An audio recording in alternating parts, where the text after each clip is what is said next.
Welcome to SSS institute of education. मैं मनीष तिवारी आपका हार्दिक स्वागत करता हूं अपने यूट्यूब चैनल में। और देखिए, जनरल स्टडीज़ का ये सीरीज़ चल रहा है और उम्मीद करता हूं ये आपकी जो जनरल स्टडीज़ के प्रति समझ है इसको थोड़ा सा इम्प्रूव कर रही होगी। और स्टार्ट करते हैं। हमारा जो फर्स्ट क्वेश्चन है आज का, which of the following river of India crosses the tropic of cancer twice. India का कौन सा रिवर ऐसा है जो कि ट्रॉपिक ऑफ कैंसर कर्क रेखा को 2 बार क्रॉस करता है, मतलब 2 बार क्रॉस करता है। जिस तरह कर्क रेखा, मान लो यहाँ पे ये कर्क रेखा है, तो कर्क रेखा को ये 2 बार कट कर रही है। ठीक है, कौन सी ऐसी नदी है जो कर्क रेखा को 2 बार कट करती है। ठीक है, तो वो नदी है कौन सी? माही रिवर। कौन सी नदी है? माही नदी है जो कि कर्क रेखा को 2 बार कट करती है। ठीक है, चंबल क्या है? चंबल यमुना की ट्रिब्यूटरीज है। ठीक है, चंबल यमुना की ट्रिब्यूटरीज है। चंबल नदी के किनारे कोटा शहर है। ठीक है, कोटा राजस्थान का। नर्मदा नदी जो है रिफ्ट वैली में बहती है। ठीक है, रिफ्ट वैली में बहती है और ये एस्चुरी बनाती है। ज़्यादातर जो रिवर्स हैं इंडिया की, जो ज़्यादातर पेनिनसुलर रिवर है, उनका जो फ्लो है वेस्ट टू ईस्ट है। वेस्ट टू ईस्ट है, चाहे गोदावरी, कृष्णा, कावेरी, महानदी, इन सब का जो फ्लो है वो किधर की तरफ है? वेस्ट से ईस्ट की तरफ है। लेकिन नर्मदा और तापी 2 नदियां हैं, नर्मदा और तापी 2 नदियां हैं जिनका जो फ्लो है वो इस साइड में है। ठीक है, ईस्ट टू वेस्ट है। ठीक है, और ये रिफ्ट वैली में फ्लो करती हैं, रिफ्ट वैली में फ्लो करती हैं और ये अरेबियन सी में गिरती हैं। कहाँ पे? अरेबियन सी में गिरती हैं। नर्मदा नदी जो है अमरकंटक रेंज से निकलती है, अमरकंटक से। ठीक है, तो क्लियर हुआ आपको सारी चीजें। Next question, question number 2, which one among the following is not correctly match. इनमें से कौन सा करेक्टली मैच नहीं है? ठीक है, इसमें से जो आपको मैचिंग वाला क्वेश्चन दिया गया है, इसमें से करेक्टली मैच कौन सा नहीं है, इसके बारे में आपको यहाँ पे बताना है। यहाँ पे देखो, प्रोविजंस हैं कुछ और पार्ट ऑफ कॉन्स्टिट्यूशन। कुछ प्रोविजंस हैं और जो कॉन्स्टिट्यूशन का पार्ट है उसके बारे में यहाँ पे दिया गया है। तो कौन कौन से प्रोविजन है? पहला है सिटीजनशिप, दूसरा है द यूनियन टेरिटरी। तो यहाँ पे सिटीजनशिप पार्ट 2 में दिया गया है। यहाँ पे द यूनियन टेरिटरी पार्ट किसकी बात कर रही है? यहाँ पे पार्ट 7 की बात हो रही है। द म्यूनसिपैलिटी पार्ट 9A में, और इलेक्शन पार्ट 15 में है। ठीक है, तो यहाँ पे कौन सा करेक्टली मैच नहीं है ये आपको बताना है। ठीक है, इज नॉट करेक्टली मैच। तो कुल मिला के हम इसको समझ लेते हैं कि ये पार्ट किस पार्ट में कौन सा प्रोविजन है, इसको हम प्रॉपर्ली समझने की कोशिश करते हैं। ये एक लिस्ट है। पार्ट 1 में है the union and it's territory. ठीक है, पार्ट 1 में है the union and it's territory. Part 2 में सिटीजनशिप। पार्ट 2 में कितना क्या है? सिटीजनशिप। ये आर्टिकल 5 to 11 तक है। पार्ट 2 में सिटीजनशिप और ये आर्टिकल 5 to 11 तक है। ठीक है, तो सिटीजनशिप था यहाँ पे और ये पार्ट 2 में है। बिल्कुल ये करेक्टली मैच है। सिटीजनशिप करेक्टली क्या है? मैच्ड है। ठीक, दूसरा हम बात करते हैं यूनियन टेरिटरी। ठीक है, यूनियन टेरिटरी कहाँ पे है इसको समझते हैं। देखिए, पार्ट 2 की बात हो गई थी और यूनियन एंड इट्स टेरिटरी कहाँ पे है भाई? पार्ट 7 में है क्या? नहीं, पार्ट 1 में। यूनियन एंड इट्स टेरिटरी कहाँ है? ये पार्ट 7 में है, पार्ट 1 में है। और यहाँ पे क्या दिया है? पार्ट 7 में। तो गलत तो यही होना चाहिए। लेकिन और भी चीजें देख लेते हैं। द म्यूनसिपैलिटी और इलेक्शन कहाँ कहाँ पे है। ठीक है, म्यूनसिपैलिटी कहाँ है और इलेक्शन कहाँ है, इसको देख लेते हैं। पार्ट 3 में आपका फंडामेंटल राइट है जो कि आर्टिकल 12 to 35 है। 6 फंडामेंटल राइट्स होते हैं, आपको ये क्लियर पता होगा। पार्ट 4 में directive principle of state policy है जो कि आर्टिकल 36 से 51 तक है।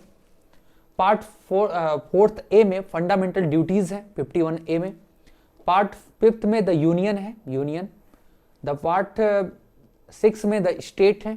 पार्ट 7 में state in part B of first schedule. ठीक है, और पार्ट 8 में क्या है? The union territory.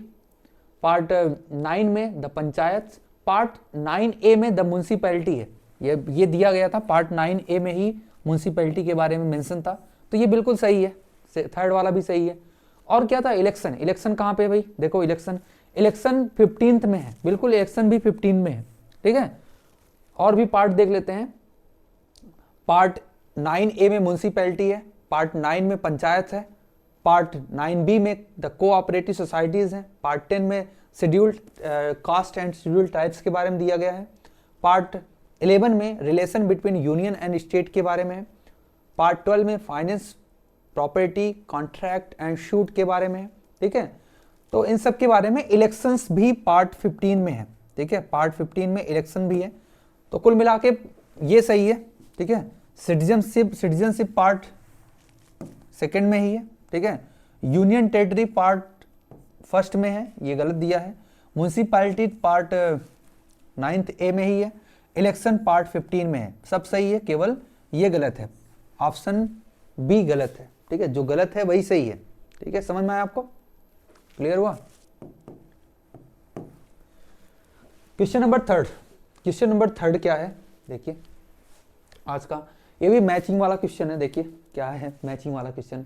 Match the list 1 and list 2 and select the correct answer from the code given below. ठीक है, यहाँ पे जो कोड गिवन बिलो है, कहाँ पे है भाई कोड? और कोड यहाँ पे दिया नहीं गया क्या? ठीक है, कोड मेंशन शायद नहीं हुआ। ठीक है, कोई बात नहीं, यहाँ पे देख लेते हैं कौन सा यहाँ पे मैचिंग में है। 7th शेड्यूल, 7th शेड्यूल में क्या क्या है? यहाँ पे शेड्यूल्स दिया हुआ और यहाँ पे प्रोविजंस दिया हुआ है। ठीक है, ये भी शेड्यूल्स का वो पार्ट का क्वेश्चन था, ये कॉन्स्टिट्यूशन के शेड्यूल्स का क्वेश्चन है। तो किस शेड्यूल्स में कौन कौन सा प्रोविजन है यहाँ पे दिया गया है, तो देख लेते हैं हम। जितने भी शेड्यूल्स हैं उसको सही समझ लेते हैं, कौन कौन सा शेड्यूल्स है यहाँ पे। 7 शेड्यूल्स, 9 शेड्यूल्स और 9 शेड्यूल्स कंकरेंट्स, 10th शेड्यूल्स। ठीक है, कंकरेंट लिस्ट, ओ ये कुछ प्रॉब्लम्स है यहाँ पे। ठीक है, ओके, देख लेते हैं कुछ शेड्यूल्स के बारे में, जान लेते हैं। देखिए शेड्यूल्स, ये शेड्यूल 1 में है state and union territories name and their boundaries detail. 1st schedule में क्या है? State and its union territory के बारे में मेंशन है 1st शेड्यूल में। 2nd शेड्यूल में है special power and salary detail of president, मतलब प्रेसिडेंट के बारे में, मतलब प्रेसिडेंट की क्या पावर होती है, उनकी सैलरीज क्या होती है। Governor of state, speaker, deputy speaker Rajya Sabha और लोकसभा के, सुप्रीम कोर्ट और हाई कोर्ट के जज की पावर क्या होती है और सैलरीज क्या होती है, इसके बारे में यहाँ पे मेंशन है। ठीक है, कौन सा शेड्यूल? शेड्यूल 2 में। क्लियर हुआ? शेड्यूल 2 में क्या है, शेड्यूल 1 में क्या है? शेड्यूल 1 में क्या है? स्टेट और यूनियन टेरिटरी नेम और इसकी बाउंड्री, मतलब किस राज्य की या किस यूनियन टेरिटरी की क्या नाम होना चाहिए या उसकी बाउंड्रीज क्या है, ये सब किस में मेंशन है? शेड्यूल 1 में मेंशन है। शेड्यूल 2 में क्या मेंशन है? प्रेसिडेंट, गवर्नर, ठीक है, और स्पीकर। ठीक है, स्पीकर किसके? राज्यसभा और लोकसभा के, सुप्रीम कोर्ट के जज और हाई कोर्ट के जज, इन सब का पावर क्या क्या है और इन सब की सैलरीज क्या हो सकती हैं, मतलब इसके बारे में प्रॉपर्ली मेंशन है किसमें? शेड्यूल 2 में। शेड्यूल 3 में oath and promises of all authority except president and vice president. Vice president और प्रेसिडेंट को छोड़ के जितनी भी अथॉरिटीज होती हैं, चाहे प्राइम मिनिस्टर हो, चाहे वो चीफ मिनिस्टर हो, चाहे जो भी हो, ठीक है, सब शपथ लेते हैं ना, ओथ लेते हैं और यह प्रॉमिस करते हैं कि हम जो भी, मतलब जितनी भी अथॉरिटीज हैं सब क्या करती हैं? शपथ लेती हैं, ओथ लेती हैं, शपथ ग्रहण करती हैं। ठीक है, प्राइम मिनिस्टर का शपथ ग्रहण समारोह भी होता है, आपको पता है ना ये। तो जो शपथ के बारे में यहाँ पे प्रोमिसेस के बारे में जो मेंशंस है वो शेड्यूल 3 में मेंशन है। शेड्यूल 4 में क्या है? Rajya Sabha, MP, count of state and union territory, इनके बारे में बता दिया गया है शेड्यूल 4 में। शेड्यूल 5 में schedules areas and schedule tribes के बारे में दिया गया है। शेड्यूल एरियाज एंड कुछ एरियाज जिसको शेड्यूल में रखा गया है किसी शेड्यूल में, किस शेड्यूल में? शेड्यूल 5 में, और उसमें किस तरह से एडमिनिस्ट्रेशन करना है, उस एरियाज को किस तरह से कंट्रोल करना है, उनके बारे में ये सब सारी चीजें मेंशन है किसमें? शेड्यूल 5 में। शेड्यूल 6 की बात करें, शेड्यूल 6 में स्टेट ऑफ असम, मेघालय और त्रिपुरा, मिजोरम, ये ट्राइबल एरियाज, यहाँ की जो भी ट्राइबल एरियाज हैं वहाँ के एडमिनिस्ट्रेशन और कंट्रोल लॉ के बारे में डिटेल में दिया गया है। किसमें? आर्टिकल शेड्यूल 6 में। कहाँ पे? स्टेट ऑफ असम, मेघालय, त्रिपुरा और मिजोरम, इनके ट्राइबल एरिया का जो एडमिनिस्ट्रेशन है और कंट्रोल है उसके बारे में शेड्यूल 6 में मेंशन है। शेड्यूल 7 में क्या है, 7th ये इंपॉर्टेंट शेड्यूल है, शेड्यूल 6 और 7, detail list about union and it's government power and concurrent list. तो शेड्यूल 7 में ही है यूनियन लिस्ट क्या होती है, स्टेट लिस्ट क्या होती है, और स्टेट लिस्ट में क्या कितने सब्जेक्ट हैं, यूनियन लिस्ट में कितने सब्जेक्ट हैं, और कंकरेंट लिस्ट में, जैसे यूनियन लिस्ट में पहले 97 सब्जेक्ट थे, अब 100 सब्जेक्ट हैं। स्टेट लिस्ट में पहले 66 सब्जेक्ट थे, अब भी 66 हैं, और कंकरेंट लिस्ट में अभी 52 सब्जेक्ट हैं टोटल। तो उन सब सब्जेक्ट के ऊपर गवर्नमेंट लॉ बना सकती है। क्लियर। शेड्यूल 8 बहुत ही इंपॉर्टेंट शेड्यूल है, इसमें 22 लैंग्वेज के बारे में मतलब मेंशन है, ऑफिशियल लैंग्वेज कितनी है इंडिया की, वहाँ पे 22 ऑफिशियल लैंग्वेज है जो कि शेड्यूल 8 में मेंशन है। शेड्यूल 9 में क्या है, validation of certain act and regulation, ठीक है। शेड्यूल 10 में है detail about party change and disqualification of MP, MLA के बारे में गिवन है। शेड्यूल 11 है responsibility and power of panchayat, panchayat के बारे में शेड्यूल 11 में मेंशन है। शेड्यूल 12 में responsibility and power of municipalities के बारे में मेंशन है, ठीक है। तो ये क्वेश्चन में कुछ चीजें और भी थी, शायद वो मिस हो गई हैं। शेड्यूल 7 में क्या था, देखो शेड्यूल 7 में यहाँ पे किसके बारे में था, यूनियन, ठीक है, यूनियन स्टेट लिस्ट के बारे में था, ठीक है, कंकरेंट लिस्ट के बारे में। तो 7 का ये थर्ड वाला ऑप्शन सही मतलब मैच होगा। 9th शेड्यूल में दल वैलिडेशन ऑफ नहीं डिसक्वालिफिकेशन के बारे में था, ठीक है, on the ground of defection, ये कंप्लीटली सही नहीं हो पाया ये, ठीक है। शेड्यूल 10th में क्या था, शेड्यूल 10th में वैलिडेशन ऑफ सर्टेन कोड्स के बारे में था, ठीक है। तो ये कुछ थे यहाँ पे 9 शेड्यूल 10 शेड्यूल के बारे में। तो आपको शेड्यूल्स के बारे में समझ में आ गया होगा कितने कौन कौन शेड्यूल हैं। कुल मिला के 12 शेड्यूल हैं इंडियन कॉन्स्टिट्यूशन में, और 12 शेड्यूल में ओरिजिनली 9 थे, 10, 11, 12 ये और भी इम्प्रूव हुए हैं, ठीक है। क्लियर हुआ शेड्यूल्स के बारे में। इसके बाद देखिए नेक्स्ट क्वेश्चन है 4th, epigraphy is the study of which of the following. Epigraphy इनमें से किस चीज की स्टडी होती है, एपिग्राफी, ठीक है। एपिग्राफी, एपिथैप, ये सब जो वर्ड होते हैं ये ज्यादातर इंस्क्रिप्शन के ऊपर होती हैं। इंस्क्रिप्शंस जो होते हैं उनको रीड करने के लिए एपिग्राफी वर्ड यूज किया जाता है, ठीक है, ओके। डिकोड करने के लिए जो इंस्क्रिप्शंस होते हैं, जैसे बौद्ध इंस्क्रिप्शन थे, अशोक के इंस्क्रिप्शंस थे, ठीक है, उनको किस तरह से डिकोड किया, ठीक है। अशोक के जो इंस्क्रिप्शंस थे उनको जेम्स प्रिंसिप ने डिकोड किया था, ठीक है, एपिग्राफी के मेथड से उन्होंने डिकोड किया था। जेम्स प्रिंसिप किसके, अशोक का जो शिलालेख होता था उसको उन्होंने क्या किया था, डिकोड किया था, ठीक है। नेक्स्ट क्वेश्चन है इन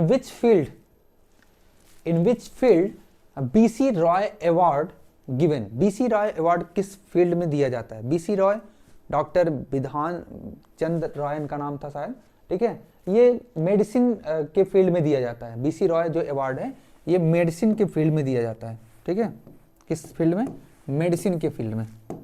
क्लियर हुआ, एक मिनट भाई, बीसी रॉय जो अवार्ड है ये मेडिसिन के फील्ड में दिया जाता है, इसमें ये सही नहीं है, एनवायरनमेंट के में नहीं, म्यूजिक में नहीं, जर्नलिज्म में नहीं, ये मेडिसिन के फील्ड में दिया जाता है बीसी रॉय, ठीक है। नेक्स्ट है which of the following wind blowing from the Mediterranean sea to the north western part, ठीक है। तो देखो आपको पता है इंडिया में 3 तरह से बारिश होती है, एक तो साउथ वेस्ट मानसून, और एक होता है नॉर्थ ईस्ट मानसून, और तीसरा होता है वेस्टर्न डिस्टर्बेंस। ये ठंडियों में जो बारिश होती है वो वेस्टर्न डिस्टर्बेंस के वजह से होती है, और वेस्टर्न डिस्टर्बेंस जो विंड फ्लो होती है वो विंड स्टार्ट होती है वहाँ से मेडिटेरेनियन सी, भूमध्य सागर से, और ये जेट स्ट्रीम के थ्रू इंडिया में हिमालय से टकराती हैं, और हिमालयन रीजन जो है जैसे नॉर्दर्न इंडिया में बारिश करती हैं, ठीक है, बारिश करती हैं, साथ साथ स्नोफॉल जो होता है जम्मू कश्मीर, शिमला, हिमाचल प्रदेश, उत्तराखंड, इन सब रीजन में, और दिल्ली वगैरह में जो बारिश होती है ये इसी के कारण होती है, जिसको हम बोलते हैं वेस्टर्न डिस्टर्बेंस, ठीक है, ये ज़्यादातर ठंडियों में चलती हैं। क्लियर हुआ। Question number 8, which of the following is not provided in the constitution. तो कॉन्स्टिट्यूशन में क्या नहीं प्रोवाइडेड है, मतलब कौन सी इसमें कॉन्स्टिट्यूशनल बॉडी नहीं है, ठीक है। 3 तरह की बॉडी होती है, एक होती है कॉन्स्टिट्यूशनली, और एक होता है स्टिचुरी और एक होता है नॉन स्टिचुरी, ठीक है। तो जिसमें से कॉन्स्टिट्यूट, जैसे इलेक्शन कमीशन हो गया, ठीक है, फाइनेंस कमीशन हो गया, फाइनेंस कमीशन, ठीक है, ऐसे ऐसे यूपीएससी जो है ये एक कॉन्स्टिट्यूशनल बॉडी है, ठीक है।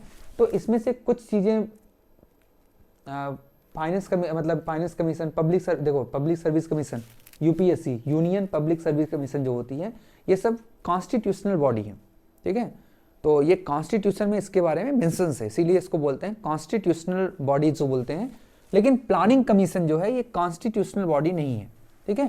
प्लानिंग कमीशन जो कि अब चेंज होकर नीति आयोग बन गया है, ठीक है। कौन सा? नीति आयोग बन गया है। National institute of transforming India, नीति का फुल फॉर्म है national institute of transforming India, ठीक है, नीति आयोग, ठीक है। तो नीति आयोग जो है जब 1915 से प्लानिंग कमीशन को बदल के नीति आयोग बन गया, और नीति आयोग में एवरी ईयर जो है प्लान किया जाता है कि हर साल हमारे कंट्री का किस तरह से डेवलपमेंट किया जाएगा। ये नीति आयोग यहाँ पे क्या करती है? सेट करती है। तो प्लानिंग कमीशन ये एक कॉन्स्टिट्यूशनल बॉडी नहीं है। नेक्स्ट है, what is the popular name of monolithic rock shrine at the Mahabalipuram, ठीक है। महाबलीपुरम का जो मंदिर है उसमें जो मोनोलिथिक रॉक है, ठीक है, उसका नाम क्या है? ठीक है, फ्रॉम सिंगल लार्ज स्टोन, इसका नाम है रथास, ठीक है। इसका नाम क्या है? रथास है। ये याद करना, ठीक है, याद करने वाला क्वेश्चन, इसमें समझने के लिए कुछ नहीं है। रथास इसका नाम है। नेक्स्ट क्वेश्चन है question number 10, Gandhi Irwin pact happened in which year? Gandhi Irwin pact जो है किस साल में हुआ था, ठीक है। तो गांधी इरविन पैक्ट 1931 में हुआ था। इसमें गांधी जी ने 11 डिमांड की थी, ठीक है, लॉर्ड इरविन के साथ, जो कि गांधी इरविन ने बोला था। इसमें सहमति थोड़ा सा गांधी और इरविन के बीच में हुआ था, लेकिन इसी के लिए Gandhi ji second round table conference, ठीक है, जो गोलमेज सम्मेलन था लंदन में हो रहा था, उसमें पार्टिसिपेट किया था सेकेंड राउंड टेबल कॉन्फ्रेंस में, ठीक है। लेकिन वो कॉन्फ्रेंस जो है ये फेल्ड रही, मतलब गांधी जी की जो डिमांड है उसको पूरी तरह से माना नहीं गया।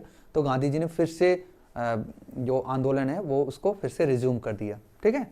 गांधी जी ने जो आंदोलन है सिविल डिसओबीडियंस मूवमेंट, इसको बंद कर दिया था, बीच में बंद कर दिया था। लेकिन गांधी इरविन पैक्ट जब हुआ उसको थोड़ा सा विथ होल्ड कर दिया था। लेकिन बाद में जब ये राउंड टेबल कॉन्फ्रेंस में जो बातें शर्तें माननी थी गांधी जी की वो नहीं मानी गई, तो क्या हुआ? तो उसको फिर से रिज्यूम कर दिया उन्होंने, गांधी जी ने, ठीक है। तो ये 1931 में हुआ था, 1931 में हुआ था गांधी इरविन पैक्ट, ठीक है, हिस्टोरिक पैक्ट था ये। कंसीडर द फॉलोइंग स्टेट्स, इसमें से कुछ स्टेट को कंसीडर करना है। अरुणाचल प्रदेश, हिमाचल प्रदेश, मिजोरम। तो इसमें से बताना है in which of the following state do tropical wet evergreen forest occur? इसमें से कहां पे ट्रॉपिकल वेट एवरग्रीन फॉरेस्ट होता है, ठीक है। देखो, ट्रॉपिकल वेट एवरग्रीन फॉरेस्ट वहां होगा जहां पे खूब बारिश होती है, ठीक है, जहां पे बारिश बहुत ज्यादा होती है। तो आप देखो इंडिया के किस रीजन में बारिश ज्यादा होती है। एक तो इंडिया में जहां पे मानसून टकराता है डायरेक्टली, ठीक है, या कोस्टल रीजन में बारिश होती है, लगातार बारिश कभी कभी होती रहती है कोस्टल रीजन में, क्योंकि बगल से ही मॉइस्चर, ओशन से ही मॉइस्चर लेता है विंड और तुरंत बारिश कर देता है, तो कभी कभी बारिश होती रहती है। तो जो कोस्टल रीजन होती हैं, जैसे केरला का जो साइलेंट वैली नेशनल पार्क वगैरह है, वो एक wet tropical wet evergreen forest होता है। लेकिन ज़्यादातर इंडिया का जो रीजन है वो डिसीडियस ट्रॉपिकल डिसीडियस फॉरेस्ट के जोन में आता है, ठीक है। तो इसमें से कौन सा आंसर जो है, which of the following state do tropical wet evergreen? तो हिमाचल प्रदेश, मिजोरम और अरुणाचल प्रदेश। देखो, अरुणाचल प्रदेश नॉर्थ ईस्ट में आता है, यहाँ पे बारिश होती है अक्सर, ठीक है, नॉर्थ ईस्ट में बहुत ज़्यादा बारिश होती है। असम में, मेघालय में, त्रिपुरा, मिजोरम, इन सब जगह पे, यहाँ अरुणाचल प्रदेश, यहाँ पे बारिश बहुत होती है, तो ये आता है बिल्कुल। मिजोरम भी आता है, हिमाचल प्रदेश नहीं आता, हिमाचल प्रदेश जो है इस रीजन में नहीं आता, ठीक है। तो इसका ऑप्शन कौन सा होगा? 1 और 3, सी ऑप्शन सही होगा, ठीक। Question number 12, the Narmada river flow to the west while most other large peninsular river जो है फ्लो द ईस्ट, वाई? तो ज़्यादातर जो पेनिनसुलर रिवर हैं वो ईस्ट की तरफ फ्लो करती हैं, ठीक है, पेनिनसुलर रिवर जो हैं वो ईस्ट की तरफ फ्लो करती हैं, लेकिन जो नर्मदा रिवर है वो वेस्ट की तरफ फ्लो करता है, ठीक है। ये इसका रीजन क्या है? देखो इसका रीजन सिंपल सा है, सिंपल सा ये है कि जो पेनिनसुलर रीजन है ना, ये इसका एक तरफ ढाल है, ये ढाल इधर की तरफ है, ठीक है, मतलब वेस्ट में हाइट है थोड़ा सा, ठीक है, और ईस्ट जाते जाते ये ऐसे ढाल बन गया है। जिस तरह से एक बर्तन में ना, बर्तन को थोड़ा सा ऐसे टिल्ट कर दो और उसमें पानी डालो तो पानी मूव करते हुए नीचे की तरफ जाएगी, मतलब जिधर की तरफ ढाल है उधर की तरफ बहेगी। तो जो पेनिनसुलर रिवर है उसमें यही रीजन है इसका कि सारी नदियां लगभग वेस्टर्न घाट से निकलती हैं और ये मूव करती हैं ईस्टर्न घाट की तरफ, मतलब इधर अरेबियन सी की तरफ मूव करती हैं। चाहे गोदावरी हो, कृष्णा, कावेरी, महानदी, जो बड़ी बड़ी नदियां हैं वो उनका फ्लो इधर की तरफ है क्योंकि ये ढाल के सहारे ही बहती हैं, ठीक है, ज़्यादातर नदियां। लेकिन कुछ दो नदियां और हैं, नर्मदा और तापी, जो कि कहाँ से निकलती है? अमरकंटक रेंज से निकलती है, अमरकंटक रेंज से निकलती हैं। और अमरकंटक जो सतपुड़ा और सतपुड़ा रीजन जो है वहाँ, अमरकंटक रेंज जो है सतपुड़ा का ही एक पार्ट है, और यहाँ से निकलती है और रिफ्ट वैली में फ्लो करती है, रिफ्ट वैली, ठीक है, रिफ्ट वैली के बगल बगल ब्लॉक माउंटेन है और उनके बीच में एक वैली है, रिफ्ट वैली, और उस रिफ्ट वैली में ये फ्लो करती हैं। तो रिफ्ट वैली का डायरेक्शन जिधर की तरफ है उधर की तरफ फ्लो करती हैं, ठीक है, रिफ्ट वैली में ही फ्लो करती हैं। तो इसका रीजन यही है कि अदर जो नदियां हैं वो ढाल में फ्लो करती हैं और जो नर्मदा नदी है वो ये रिफ्ट वैली में फ्लो करती हैं, ठीक है, क्लियर हुआ? तो it flow between Vindhya and Satpura, it occupy linear rift valley, ठीक है। द लैंड स्लोप, ये विंध्या और सतपुड़ा के बीच में नहीं फ्लो करती वैसे, ठीक है। The land slope to the west from central India, नहीं ऐसा कुछ नहीं है, इसका ऑप्शन ए सही है, केवल पहला ऑप्शन सही होगा, ठीक है। It occupy a linear rift valley, ये ऑक्यूपाई करती है लीनियर रिफ्ट वैली को, ठीक है। Question number 13, the most important fishing ground of the world are found in the region where, जो मोस्ट इंपॉर्टेंट फिशिंग ग्राउंड है, वर्ल्ड की जो मोस्ट इंपॉर्टेंट फिशिंग ग्राउंड है वो कहाँ पे होती हैं, किस रीजन पे हो सकती हैं? तो इसका रीजन देखो क्या है कि आपको पता है कि ओशन करेंट्स जो निकलती हैं, कुछ ओशन करंट इक्वेटर के आसपास से निकलती हैं, ट्रॉपिकल रीजन से निकलती हैं, और कुछ पोल्स के पास से निकलती हैं। अच्छा ये बताओ, ट्रॉपिकल जो रीजन है ना वहाँ पे कैसा रीजन होगा? वो काफ़ी ज़्यादा हॉट एंड ह्यूमिड रीजन होगा, और जो कोल्ड अंटार्कटिका या पोलर रीजन होगा वो काफ़ी कोल्ड होगा। तो जो भी ओशन करंट है जो ओरिजिनेट होती हैं कहाँ से? ट्रॉपिकल रीजन से, वो वार्म ओशन करंट होती है, और जो ओशन करंट पोल से ओरिजिनेट होती हैं या अंटार्कटिका या आर्कटिक से ओरिजिनेट होती हैं वो कैसी होंगी? वो बहुत ही कोल्ड करंट होगी। अब जब ये जो फिशिंग ग्राउंड है ना, वर्ल्ड के जो बड़े बड़े फिशिंग ग्राउंड है जहाँ पे सबसे ज़्यादा फिशिंग कल्चर है या हम फिशिंग इंडस्ट्रीज हैं वहाँ पे, ठीक है, वर्ल्ड के जो बड़े बड़े फिशिंग इंडस्ट्रीज हैं वो कहाँ पे हैं? जहाँ पे हॉट वाटर जो वार्म वाटर करंट है और जो कोल्ड ओशन करंट है, ये दोनों जहाँ पे मिलती हैं, ठीक है, जहाँ पे मिलती है वहाँ पे मिस्ट फार्मेशन होता है। कैसा फार्मेशन होता है? मिस्ट फार्मेशन होता है, और वहाँ पे जो बड़े बड़े फिशिंग ग्राउंड है वहीं पे हैं, ठीक है। तो इसमें से कौन सा ऑप्शन सही होगा? पहला, warm and cold atmospheric current meet. ये तो एटमॉस्फेरिक करंट जहाँ मिलती है तो वहाँ पे फिश कहाँ से होगा भाई? फिश तो पानी में होता है ना, फिश कहाँ रहता है? पानी में कि हवा में? पानी में रहता है, हवा में तो रहता नहीं है, फिश हवा में नहीं उड़ता। तो ऐसा नहीं है कि जहाँ पे वार्म और कोल्ड एटमॉस्फेरिक करंट जहाँ पे मिलेंगी वहाँ पे तो थोड़ी होगा फिशिंग ग्राउंड, क्योंकि फिश तो वाटर में होने वाला है ना। दूसरा, river drain out large amount of fresh water into the sea, यहाँ भी नहीं है, डेल्टा रीजन में भी होता है लेकिन इतना ज़्यादा नहीं होता। तीसरा है, warm and cold oceanic current meet, ये ऑप्शन सही है, अभी तक आपको एक्सप्लेन किया, पूरी बात बताई।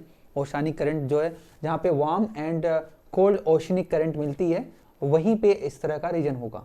नेक्स्ट है, कॉन्टिनेंटल शेल्फ इज अनड्यूलेटिंग, ये तो कुछ नहीं है। नेक्स्ट आप 14 question, What would happen if phytoplankton of an ocean is completely destroyed for some reason?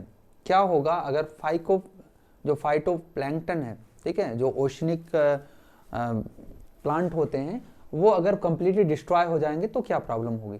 पहला, the ocean has a carbon sink would be adversely affected, जो ओशन के अंदर जो कार्बन सिंक है वो एडवर्सली अफेक्ट होगा। दूसरा, the food chain in the ocean would be adversely affected, the density of ocean water would drastically decreases. ठीक है, तो इसमें से कौन सा ऑप्शन सही होगा? तो इसका ऑप्शन देखो, density of ocean water would drastically decreases, ऐसा कुछ नहीं होगा। द फूड चेन्स, ठीक है, मेनली क्या होगा, फूड चेन के ऊपर इफेक्ट पड़ेगा। ठीक है, फूड चेन के ऊपर इफेक्ट पड़ेगा कि फूड चेन जो है ड्रास्टिकली ये मतलब food chain of in the oceanic would be adversely affected. ठीक है, फूड चेन में इफेक्ट पड़ेगा क्योंकि फाइकोप्लैंक्टन जो है, जो सी का प्लांट होता है, ये एक इंपॉर्टेंट रोल प्ले करता है फूड वेब में, फूड चेन में। ठीक है, नेक्स्ट क्वेश्चन है, state group which are boundary by the Manipur. ठीक है, या हम कह सकते हैं state group which are bordered make by the Manipur. Manipur के साथ साथ कौन सा स्टेट, कौन कौन से स्टेट बॉर्डर बनाते हैं, तो इसमें से कौन सा ऑप्शन सही होगा? तो स्टेट के बारे में थोड़ा समझ लेते हैं, बॉर्डर स्टेट को समझ लेते हैं कि किस तरह से आप अंडरस्टैंड करोगे। तो ये मैप है इंडिया का। तो इंडिया के मैप में आपको पहले तो स्टेट को अगर समझना है पूरे, तो आप यहाँ से वेस्ट से पहले ओशन को समझ लो, फिर से इस तरह से समझो, ज़्यादा आसान रहता है। तो यहाँ पे गुजरात है, सबसे जो बड़ी बाउंड्री लगती है गुजरात की, ये गुजरात। ठीक है, ये गल्फ ऑफ कच्छ है, गल्फ ऑफ खंबात है। ठीक है, ये महाराष्ट्र, गोवा छोटा सा, कर्नाटका, केरला, तमिलनाडु, आंध्र प्रदेश, उड़ीसा, वेस्ट बंगाल। ठीक है, वेस्ट बंगाल यहाँ तक है। ठीक है, सिलीगुड़ी कॉरिडोर है यहाँ पे। ठीक है, वेस्ट बंगाल यहाँ तक है। यहाँ पे कुछ चीज़ें और हैं, देखिए यहाँ पे दमन दीव एंड दादर नागर हवेली भी है यहाँ पे। यहाँ देखो माहे डिस्ट्रिक्ट है एक छोटा सा, कराईकल और पुडुचेरी, यहाँ पे एनम है। ठीक है, तो ये पूरा पुडुचेरी का ही ये पार्ट है। तो ये क्लियर हुआ। नॉर्थ ईस्ट में ऐसे याद रखना, ये ऊपर है अरुणाचल प्रदेश।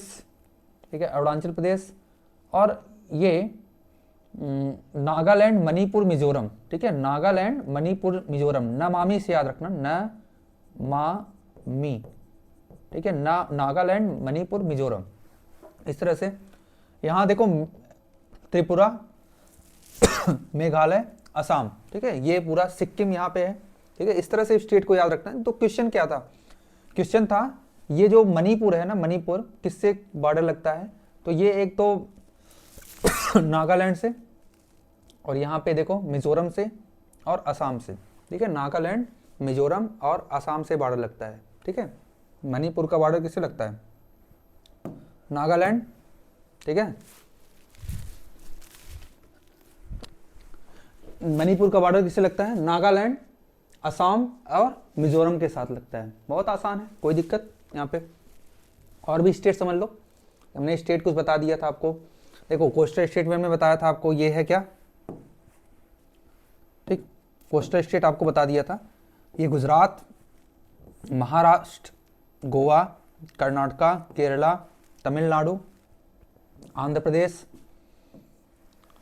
उड़ीसा, वेस्ट बंगाल। ठीक है, ये बांग्लादेश है इधर इधर। ठीक है, इधर नॉर्थ ईस्ट में देखिए 7 सिस्टर्स हैं, ये अरुणाचल प्रदेश है, नागालैंड, मणिपुर, मिजोरम, इस तरह से याद रखना। ये त्रिपुरा है, 3 तरफ से बांग्लादेश गिरा हुआ है, मेघ की तरह, बादल की तरह दिख रहा है आपको, मेघालय। ये है आसाम, सबसे काफ़ी बड़ा है ये देखिए सिक्किम छोटा सा। ठीक है, इधर आ जाते हैं। ठीक है, यहाँ पे ये बिहार है, ये हमारा यूपी, ये है उत्तराखंड, हिमाचल प्रदेश, लद्दाख, जम्मू कश्मीर। ये लद्दाख है, ये जम्मू कश्मीर। ओके, इसी तरह